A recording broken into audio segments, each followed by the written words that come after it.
Did you ever see anything on C-SPAN that you wish you had not? Well, that's an interesting question. And the answer is I don't know that I saw anything specifically on C-SPAN that I didn't see elsewhere that I wish I had not. But I think if you think about sort of momentous things in the last 30-plus years, obviously you can think about big news of the day, the explosion of the shuttle Challenger, 9/11, the impeachment proceedings in the 90s against President Clinton, and many more. So I don't know that it's unique to C-SPAN, but I think C-SPAN has certainly been along there for the ride, as many momentous things have happened in our country.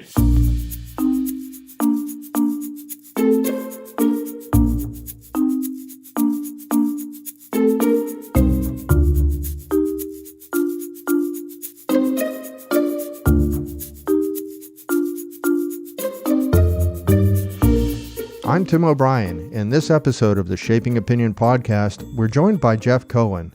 He's a communications veteran, and he's worked inside the Beltway and outside of it for many years.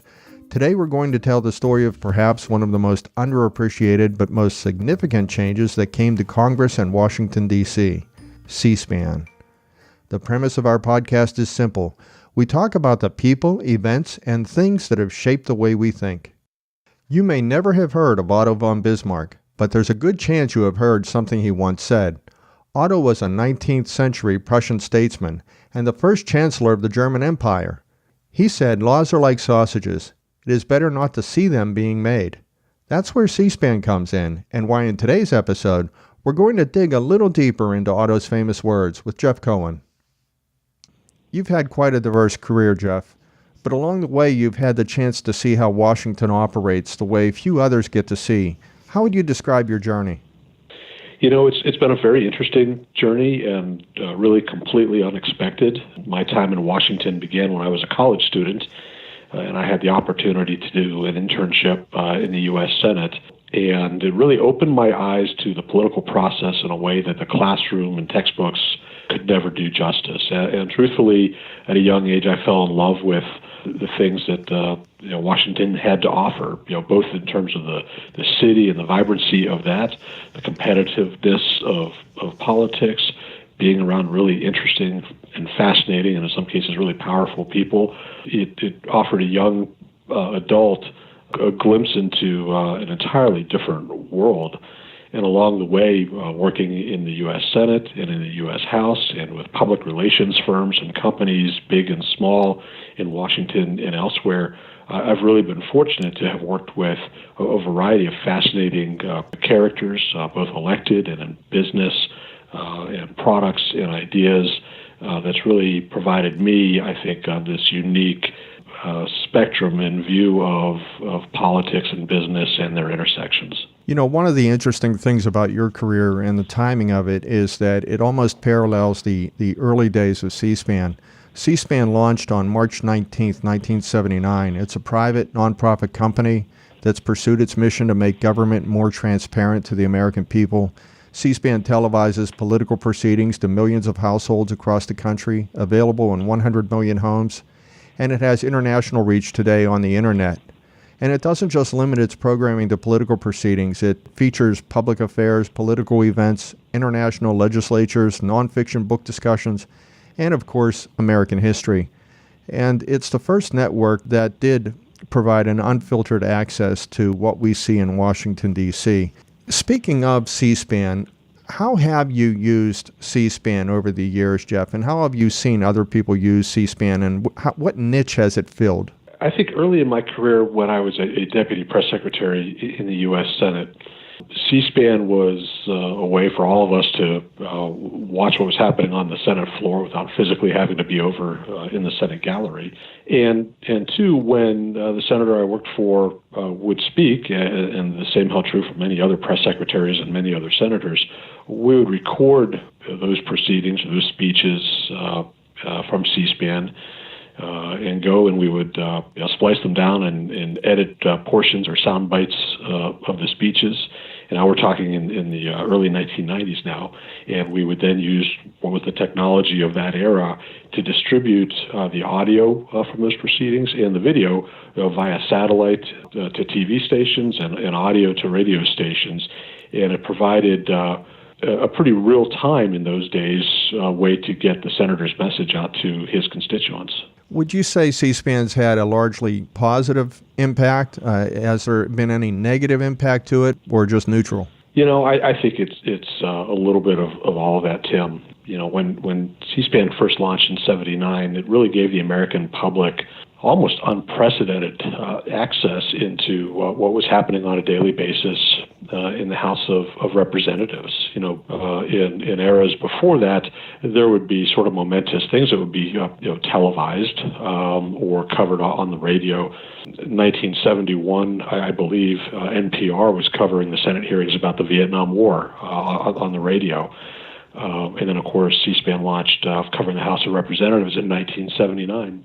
And 7 years later, in 1986, the U.S. Senate changed its rules so that C-SPAN could cover those activities. And in the decades since, of course, they've got more channels, and they're on radio, and they're online. So they were, in my mind, sort of the launching point in many ways for what has been the proliferation of the 24/7 news cycle that has impacted politics and business, and really were the first to market, so to speak, of those, because after C-SPAN, CNN was launched in June of 1980, and CNBC came along in '89, and MSNBC came along in '96, as did Fox News. And if you jump ahead a few years after that, technology changed, and satellite radio launched in the fall of 2001. A few years later, the internet really began to, and social media really began to change how people communicated as well. And I think one thing that is sometimes overlooked, not necessarily in Washington, but elsewhere, is in 1987, when the FCC repealed the Fairness Doctrine. That really changed the way that TV and radio stations, A, were required, and B, just in fact covered politics in the United States. I remember the Fairness Doctrine and the changes that were made there. And being a person who myself started in broadcasting, I remember the Fairness Doctrine and also the equal time requirements. Can you explain a little bit more about the Fairness Doctrine and why that was such a game changer when that changed in 1987? Sure. I believe that the Fairness Doctrine was first enacted in the 40s. What it essentially required was that broadcasters provide equal time on political points of view. So, Tim, if you held point A and had 5 minutes on the station to talk about it, then somebody with viewpoint B would also get 5 minutes to talk about it. And when it was repealed in 1987, it really began to change, I think, the nature of everything. If you think about it, Rush Limbaugh, for instance, first became nationally syndicated in 1988, and that created sort of a tidal wave of right-leaning talk radio in the United States. After that, I mentioned before that MSNBC launched in 1996, as did Fox News, and you can look these years later, and MSNBC is often viewed as sort of the political voice of the left, and Fox News is viewed as the right. But it really, in many respects, I think, marked the beginning of political polarization in our media channels that have led to a number of issues since that time. People don't realize where the roots are, and that's a very concrete point in time that we can look back to and say that's when things started to change. In 1986, C-SPAN started a second channel, C-SPAN 2, to televise debates in the U.S. Senate from gavel to gavel. And on weekends, the network becomes Book TV, and it covers nonfiction book, and it covers a number of things. The one thing that's really different about C-SPAN, and it's sort of the butt of a lot of jokes, because they don't have commentators. You mentioned polarization, Jeff, and that's actually what's missing from C-SPAN, isn't it? That there's no filter, there's no commentator, there's no polarization on C-SPAN. It's just what it is. You're looking at government in real time. Well, you are looking at government in real time, except that what's happened is, in my point of view, it exacerbated the theater of politics. And by that I mean this. Before C-SPAN or C-SPAN 2, obviously we had an open democracy Visitors could come to Washington and go to the House or Senate gallery and watch for themselves the proceedings. And obviously there was news on the nightly news on broadcast TV in those days, and in the newspapers and in magazines. But information was a little bit slower to get out. There was less control of the message by the messenger. And what C-SPAN really allowed people to do was to go to the floor of the House or the Senate, give a speech that they wanted their constituents to hear, and to then use other communications means to take that speech and send it out to their constituents. In many respects, debates have become less about debate and more about political theater so that politicians can use it to their advantage with their respective bases. How do you think they do that most effectively, especially today? Well, they obviously do it most effectively because they are in complete control of their message. It is unfiltered by the media or anybody else, and so they can take it and they can take the video and put it out to TV stations or radio stations, or obviously since the advent of the internet, they can put that online in any number of ways and send it directly to their constituents or make it available directly to their constituents without the intermediary of local media.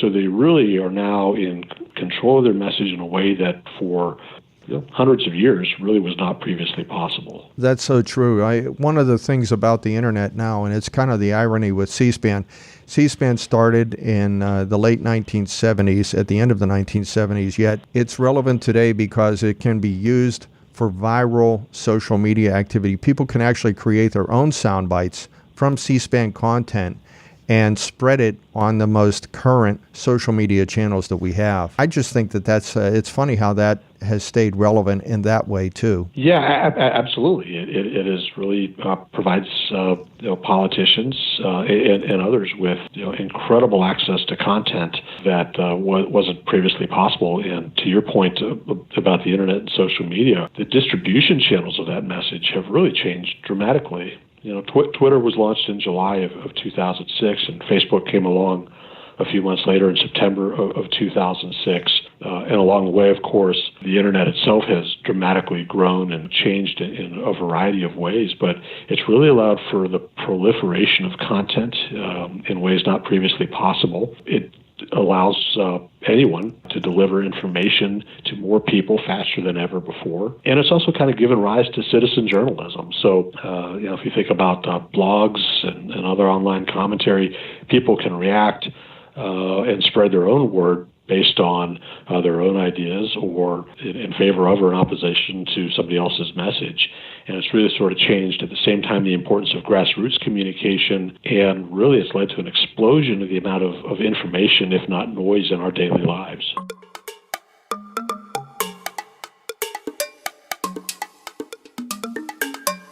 One of the things that people wonder when they think of C-SPAN is who's actually out there, who's watching, and how many people watch C-SPAN.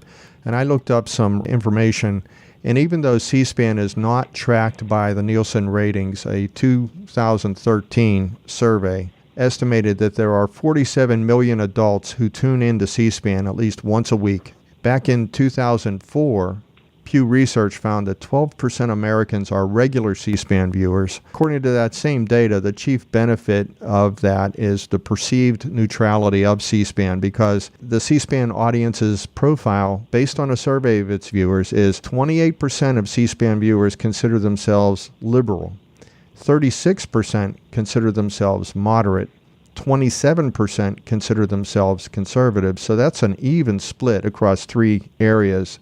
If you break it down geographically, 25% of its audience is in the West, 22% is in the Midwest, 33% is in the South, and 20% is in the Northeast. So again, there is balance geographically.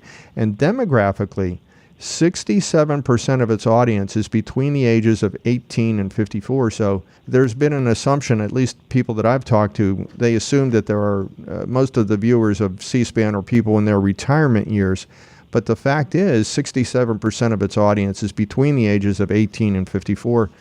Those are the statistics. But Jeff, in your experience and your familiarity with the people who watch C-SPAN, Why do you think they watch it, and how would you describe the persona of the C-SPAN viewer? You talked about the number of households or viewers of C-SPAN. Just an interesting fact real quick. When C-SPAN launched, my understanding is that only 3.5 million homes at that time were actually wired for C-SPAN. So if you think about the growth and access to that, which really goes hand in hand with the proliferation of cable systems into people's homes, right? Because if you don't have cable or now satellite TV, you can't access it. So clearly, cable has, in general, has further enhanced the access to that. In terms of the profile, I haven't seen the actual data, but based on just sort of my own work and things I have seen, I think the C-SPAN audience tends to be more politically engaged than many people. It's sort of not unlike party politics, where only a small portion of those registered as Democrats or Republicans actually participate in their party's primaries, and everybody else sort of shows up at the general election. I have a suspicion that most of the folks watching C-SPAN tend to be highly politically interested. They may have issues that are personally important to them. Perhaps they have business interests at stake based on what may be happening on the floor of the bodies or in particular committee hearings. But overall, I think they are clearly more invested in, emotionally or intellectually, if not financially, in the political system than others. One of the things you mentioned to me before we started talking today was the Edelman Trust Barometer, and I was curious to see how you think C-SPAN fits within that. If your listeners aren't familiar with it, the Edelman Trust Barometer is conducted each year by an international PR firm named Edelman, and the Edelman Trust Barometer is now, I believe, in its 17th year. And when it was released a couple months ago in early 2018, one of the things that was really notable in it, in the data, was a staggering drop in the public's trust in government, in media, in businesses, and NGOs. This is really despite the fact that we have a pretty healthy economy and the world around us is innovating in really incredible ways. And I thought it was sort of notable that Richard Edelman, who's the CEO of the firm, commented that, quote, "The root cause of this fall is the lack of objective facts and rational discourse," end quote. So while C-SPAN is obviously trying to provide a neutral platform of information, it's being swamped by everything else around it. And really what the Trust Barometer is showing in data is something that I think many of us see in the world around us, which is we live in an era with a lot of polarization. Americans have a hard time talking with each other. We do a better job of talking at each other. In 2004, there was a really interesting development. It was first described by a fellow by the name of Bill Bishop, and it was called the Big Sort. And what the Big Sort essentially says is that over the last 3+ decades now, Americans have been sorting ourselves into different homogenous communities. And so we don't know the people a couple miles down the road. We don't understand what's going through their heads. We don't necessarily like to affiliate with them at social gatherings or in businesses. We are finding ways more and more to just stick with people like ourselves. I think this all fractures sort of the fundamental things that once made us strong, and I think you're seeing this reflected in the Trust Barometer and in other phenomena in society. When I watched the debates, the last presidential election, the last presidential campaign, there was the coverage from the major networks, then there was the coverage from the cable networks, and I watched the debates on C-SPAN myself simply because I wanted to eliminate that filter, and I just wanted to watch the debate as closely as I could to as if I were in the room myself. Can you tell me what programming do you think still sort of maintains that unbiased posture, or do you think it's just totally saturated one way or the other? No, I would agree with you that C-SPAN probably provides that unbiased thing, and I would also agree with you that it is beyond that pretty well saturated. I'm one of those guys who, during the debate and even election night, right, I was flipping channels because I was curious as to the spin, frankly, that was being put off the air by MSNBC, or by CNN or by Fox. And as you kind of went back and forth across those three, forgetting for a second even the other broadcast networks, you could absolutely see various slants on what was said or why voters were reacting in certain ways or doing different things. And here's the question to which I don't know the answer. Is this a reflection of society, or society a reflection of the slant that's being broadcast? They seem to be mutually supportive of one another. We've identified it in many ways, kind of what's going on with the polarization of the country. Of course, I have my own theory that we've talked about, which I sort of tongue-in-cheek dub as C-SPAN is the root of all evil. C-SPAN plays a great public service, and I in no way trying to diminish or tarnish that role. But historically, they really provided a tipping or jumping off point for an era of astonishing change in media and in society and in government and in business. And as interesting and difficult times as these are politically, the same challenges affect businesses and affect communication professionals sort of in every walk of life. And that is, how do we get our messages out to our consumers or our publics or our constituencies in ways that are authentic, through sources and voices that are trusted? And how do we begin to rebuild the fabric that binds us all together before moving forward? Jeff, there was a German statesman in the 19th century. His name was Otto von Bismarck. Here's what he said: "Laws are like sausages. It's better," or he said, "it is better not to see them being made."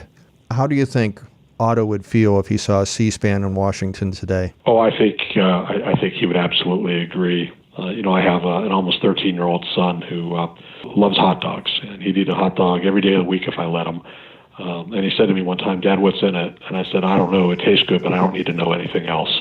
I think in many ways that's just one guy's reflection of not just the hot dog, but of the entire process. I think Otto would be disappointed to see exactly how far and wide the sausage-making process has become. And while it's important that there be transparency in government and to hold people accountable for their actions and decisions, sometimes maybe there's a little too much of a good thing. Jeff Cohen, thank you for joining us today. Tim, thanks for having me on.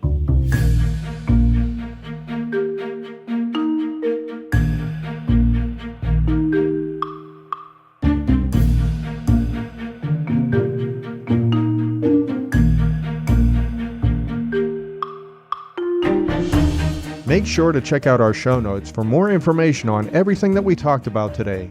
You'll find a complete bio on our guest, Jeff Cohen, and you'll get links to some great articles on how C-SPAN has quietly become a window to Washington, D.C. You can also listen to other episodes. And don't miss the next episode. You can subscribe to the Shaping Opinion podcast in many ways, and they're all free and easy to find at shapingopinion.com. This is where we talk about the people, events, and things that have shaped the way we think. Until next time, I'm Tim O'Brien.